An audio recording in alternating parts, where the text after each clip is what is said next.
ಚಾಲಕನ ನಿಯಂತ್ರಣ ತಪ್ಪಿ ಕೆಎಸ್ಆರ್ಟಿಸಿ ಬಸ್ ಪಲ್ಟಿ. ಚಾಲಕನ ನಿಯಂತ್ರಣ ತಪ್ಪಿ ಕೆಎಸ್ಆರ್ಟಿಸಿ ಬಸ್ ರಸ್ತೆ ಬದಿ ಹಳ್ಳಕ್ಕೆ ಉರುಳಿ ಪಲ್ಟಿಯಾಗಿರುವ ಘಟನೆ ಶಿಡ್ಲಘಟ್ಟ ತಾಲೂಕಿನ ಅಮ್ಮಗಾರನಹಳ್ಳಿ ಕ್ರಾಸ್ ಬಳಿ ನಡೆದಿದೆ. ಬಸ್ ಚಿಕ್ಕಬಳ್ಳಾಪುರದಿಂದ ದಿಬ್ಬುರಳ್ಳಿ ಮಾರ್ಗವಾಗಿ ಚೇಳೂರು ಕಡೆ ತೆರಳುತ್ತಿತ್ತು.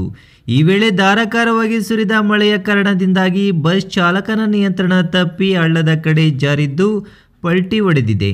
ಪಲ್ಟಿ ರಭಸಕ್ಕೆ ಹಲವು ಪ್ರಯಾಣಿಕರಿಗೆ ಸಣ್ಣ ಪುಟ್ಟ ಗಾಯಗಳಾಗಿದ್ದು, ಗಾಯಗೊಂಡವರನ್ನು ಚಿಕ್ಕಬಳ್ಳಾಪುರ ಜಿಲ್ಲಾ ಆಸ್ಪತ್ರೆಗೆ ಸಾಗಿಸಿ ಚಿಕಿತ್ಸೆ ನೀಡಲಾಗಿದೆ. ಇನ್ನು ಘಟನೆ ಸ್ಥಳಕ್ಕೆ ದಿಬ್ಬುರಳ್ಳಿ ಆರಕ್ಷಕ ಉಪ ನಿರೀಕ್ಷಕಿ ಶ್ಯಾಮಲಾ ಹಾಗೂ ಸಿಬ್ಬಂದಿಗಳಾದ ಕೃಷ್ಣ, ಚಂದ್ರಶೇಖರ್ ಭೇಟಿ ನೀಡಿ ಪರಿಶೀಲನೆ ನಡೆಸಿ ಗಾಯಾಳುಗಳನ್ನು ಆಸ್ಪತ್ರೆಗೆ ಸಾಗಿಸಲು ಅನುವು ಮಾಡಿಕೊಟ್ಟಿದ್ದಾರೆ. ಇನ್ನು ದಿಬ್ಬುರಳ್ಳಿ ಪೊಲೀಸ್ ಠಾಣಾ ವ್ಯಾಪ್ತಿಯಲ್ಲಿ ಘಟನೆ ನಡೆದಿದೆ.